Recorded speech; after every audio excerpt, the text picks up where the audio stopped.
오늘 하나님께서 우리 가운데 주시는 말씀 열왕기하 15장 27절로 38절까지의 말씀입니다. 열왕기하 15장 27절부터 38절까지의 말씀 한 절씩 교독하시고 마지막 절 함께 읽겠습니다. 유다의 왕 아사랴 제52년에 르말랴의 아들 베가가 이스라엘 왕이 되어 사마리아에서 20년간 다스리며 여호와께서 보시기에 악을 행하여 이스라엘로 범죄하게 한 느밧의 아들 여로보암의 죄에서 떠나지 아니하였더라.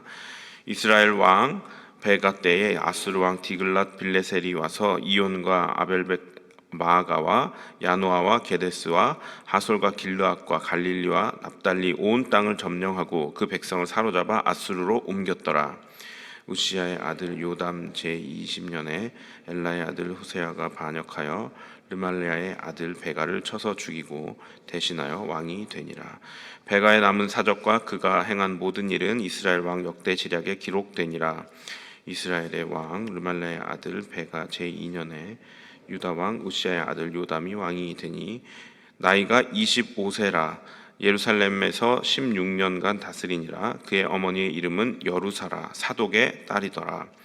요담이 그의 아버지 우시야의 모든 행위대로 여호와께서 보시기에 정직히 행하였으나 오직 산당을 제거하지 아니하였으므로 백성이 여전히 그 산당에서 제사를 드리며 분향하였더라. 요담이 여호와의 성전의 윗문을 건축하니라. 요담의 남은 사적과 그가 행한 모든 일은 유다 왕 역대 지략에 기록되지 아니하였느냐.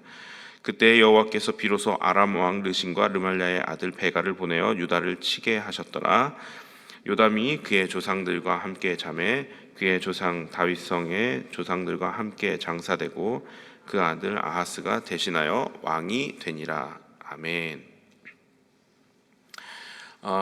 열왕기서는 분명한 신명기적 관점으로 이 선과 악을 구분해서 왕들의 그 사적을 평가하는 특징이 있다고 말씀드린 바 있고, 오늘 본문 말씀에도 선한 왕이냐 악한 왕이었느냐를 분명하게 신명기적 관점에서 구분을 지어 줍니다. 선한 왕으로 오늘 평가받은 요담 왕이 32절부터 등장을 하는데, 이 요담에게는 한 두 가지 정도 특징이 있습니다. 첫 번째는 그를 소개할 때 어머니의 이름이 소개되었다는 것이 특징이에요. 특별히 이름이 여루사라는 이름을 가졌는데, 이 요담의 어머니에게 중요한 수식어가 하나 있었습니다. 그것은 사독의 딸이었다라는 수식어가 붙어 있었죠. 성경에서 굳이 이름을 말하지 않아도 되는 그런 맥락에서 어떤 인물의 이름이 이렇게 등장하는 경우에는 이 사람의 이름이 이 성경 전체의 이 본문에서 구조에서 개연성을 가지고 있는 것을 뜻합니다. 그래서 살펴보면 이 사독의 딸이라고 되어 있었는데, 사독이라는 이름은 그 당시 제사장 계열 혈통이다라는 것을 이렇게 말해주는 거예요.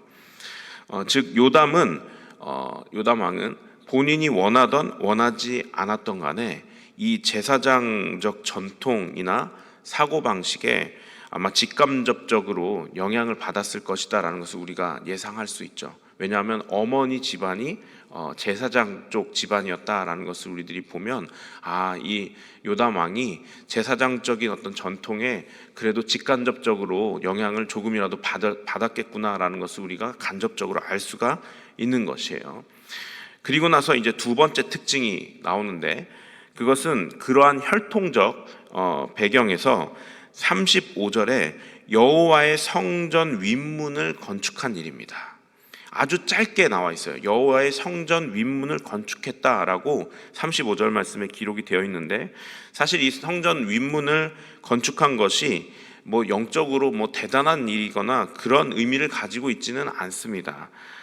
남유다의 왕 중에, 다만 이제 남유다의 왕 중에 이 요아스 왕, 12장에 나오는 요아스 왕과 더불어서 하나님의 성전에 이 관심을 기울였던 왕이다 정도로 우리들이 해석할 수가 있어요. 다른 남유다의 왕들은 이 성전을 보수하거나 이렇게 건축하거나라는 것에 이렇게 관심이 있지는 않았어요.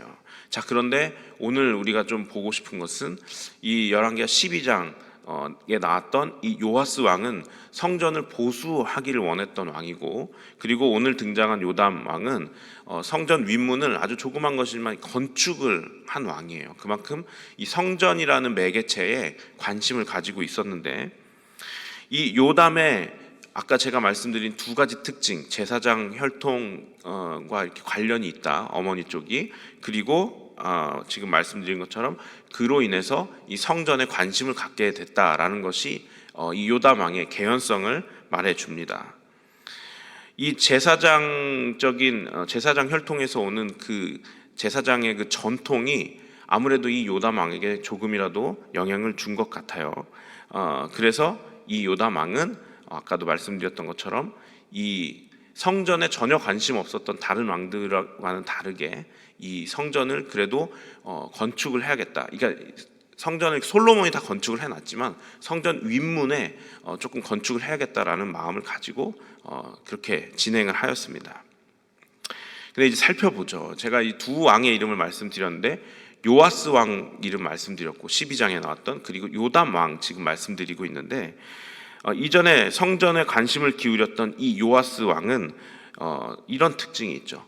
굉장히 어린 나이에 왕이 돼서 이 본인 스스로가 이 나라를 통치할 수 없어서 기록이 되어 있습니다. 성경에 제사장이었던, 그 당시 제사장이었던 여호야다의 영향력 아래에서 이스라엘 통치했다고 기록이 되어 있고, 그 여호야다의 함께 해주는 영향력 아래에서 이스라엘을 통치할 때는 하나님 보시기에 선한 길로만 행했다고 그렇게 기록이 되어 있었어요. 그 결과 이 여호야다 덕분에 아마 이 요아스 왕도 성전의 보수에 관심을 가지게 되었을 것이다 라고 해석을 했었죠. 오늘 본문의 그 요담 왕은 성전의 일부분이지만 그곳을 건축한 것을 통해서 이 하나님 성전 자체에 조금 더 관심을 가진 사람이라는 것을 알 수가 있는데, 그 근거를 바로 이 제사장 혈통에서 찾을 수 있는 거죠.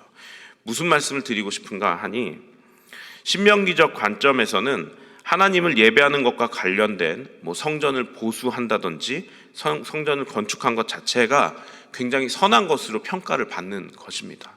왜냐하면 하나님의 그 성전과 하나님의 예배에 관심을 기울였다는 것 자체가 이미 하나님께 관심을 기울였다라는 것으로 평가되기 때문에 신명기적 관점으로 기록된 이 열왕기서에서는 선한 왕으로 평가될 수밖에 없는 거예요. 이 왕들이 완벽했느냐? 그것도 아니거든요. 하나님 보시기에 선을 행하였지만 나중에 악한 길로도 갔어요. 그렇지만 하나님 보시기에 이미 선한 왕으로 평가가 되었다라는 것의 근거는 바로 이런 성전 보수와 건축에 하나님 자체에 관심을 가졌다는 것 때문에 그렇습니다. 보시면 이 두 왕의 공통점이 있습니다. 제가 이것 때문에 말씀을 드린 건데, 바로 이 두 왕 다 제사장의 영향력을 받았다는 것이에요.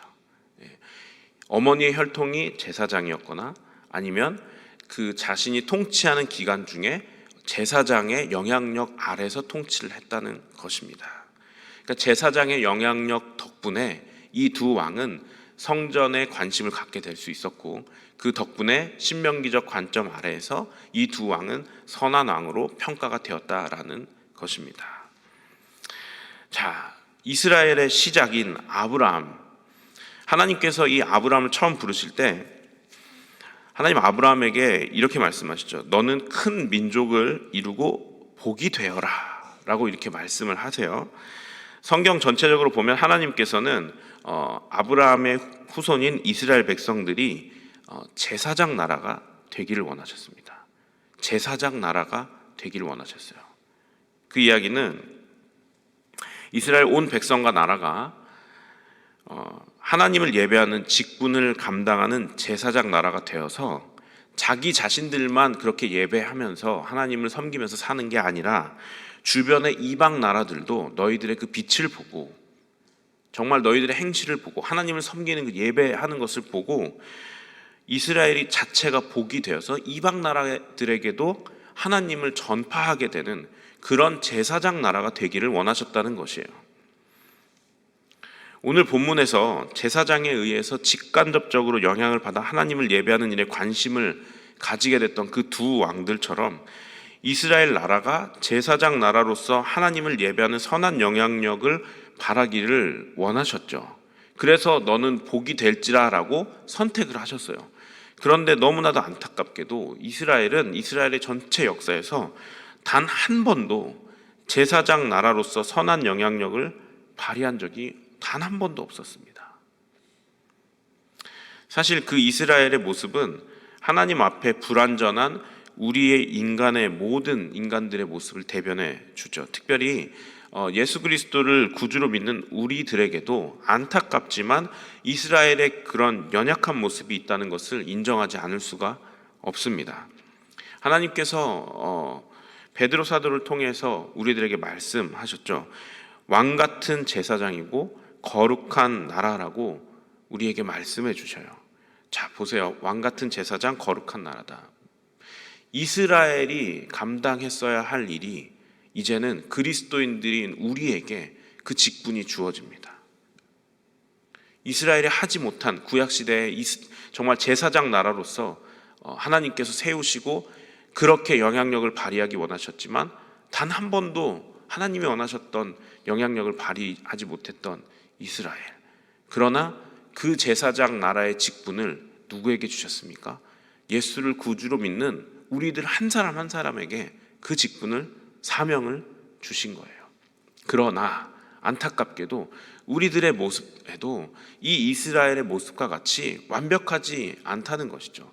그렇게 부름을 받고 제사장 나라로서의 삶, 왕 같은 제사장으로서의 삶으로 부름을 받았지만 우리가 늘 그러한 영향력을 발휘하면서 사는 존재는 아니다라는 것이 우리들을 겸손하게 만들고, 우리들도 이스라엘과 같이 연약한 존재구나라고 인정할 수밖에 없게 만든다는 것입니다. 그렇지만 그럼에도 불구하고 이 제사장이라고 하는 정체성 자체가 이 요아스 왕과 요담 왕에게 선한 왕으로 평가받을 수 있는 영향력을 미쳤던 것처럼 사실은 우리의 연약함과 우리의 어떠함과는 상관없이 어쩌면 하나님께서 너희는 왕 같은 제사장이야, 거룩한 나라야 라고 그렇게 칭해 주신 것, 그 정체성 자체만으로 우리 주변에 하나님의 선한 영향력이 발휘될 수도 있다는 것입니다. 여러분, 우리들이 선한 영향력을 발휘하려고 하면 안 될 때가 많아요. 우리 인간에게는 한계가 있고 우린 연약한 존재이기 때문에 그렇습니다. 그러나 하나님이 우리를 그렇게 거룩한 나라, 왕 같은 제사장이라고 부르셨고 칭하심으로 말미암아 사실 우리의 연약함과는 상관없이 우리를 통해 하나님께서 눈에 보이지 않지만 일하시는 것을 발견하게 될 수 있다는 것입니다. 우리의 연약함은 감추시고 우리의 약할 때 그분 주님께서 친히 강함이 되어주신다는 것이죠. 우리의 힘이 아닌 하나님께서 주신 그 정체성 때문에 우리의 주변이 선한 영향력을 받고 누릴 수도 있다는 것입니다. 말씀을 마치려고 합니다. 우리가 그리스도인으로 왕같은 제사장이요 거룩한 나라라고 한다면 사실 그 정체성만으로도 하나님의 선한 영향력을 바라게 하실 수도 있는 분이 바로 하나님이신 것을 우리가 의지하면 좋겠습니다. 그래서 우리의 연약함과 왜 나는 선한 영향력을 발휘하지 못하지? 오늘도 그렇게 살지 못했네 라고 하는 아쉬움은 있을 수 있어요. 그렇지만 그럼에도 불구하고 하나님은 이 연약한 나의 모습을 통해서도 영향력을 발휘하실 수 있는 분이다 라는 것을 우리가 인정할 때 모릅니다. 하나님이 우리의 그 발걸음을 통해 어떤 일을 행하셨을지. 정말 혹시 알아요? 천국에 가서 어느 날 이런 스토리들 많이 있잖아요. 천국 갔는데 어떤 사람이 자기한테 와가지고 고맙다고 말을 하는 거예요. 근데 생전 처음 보는 사람인데, 그래서 난 당신을 모르겠는데 그러는데 알고 보니까 이 사람이 교회 이제 신앙생활 하면서 이렇게 살아가는 모습을 보고 어떤 한 사람이 그 모습을 보고 하나님을 믿게 돼서 천국에 왔다는 거예요. 이런 스토리를 들어보셨습니까? 근데 자기는 기억을 못해요. 왜냐? 자기는 그만큼 영향력 있는 삶을 살았다고 생각하지 못하는 거예요. 여러분, 우리가 약한 것은 어쩔 수 없습니다. 그러나 우리의 정체성은 하나님께서 강함을 발휘하실 수 있는 그리스도인의 정체성을 가지고 있다는 거예요. 그래서 나 자신의 연약함을 묵상하지 마시고 내가 약해도 하나님은 나의 강함이 되실 수 있어 라는 것을 우리가 의지하시면서 오늘 하루도 부족한 나의 인생의 한 걸음 한 걸음이지만 이 부족한 나의 발걸음을 통해서도 우리 하나님 선한 영향력을 발휘하시고 일하실 수도 있어 라는 그런 하나님의 그 정체성을 가지고 귀한 하루 살아가시는, 복된 하루 살아가시는 우리 성도님들 되시기를 주님의 이름으로 축원합니다.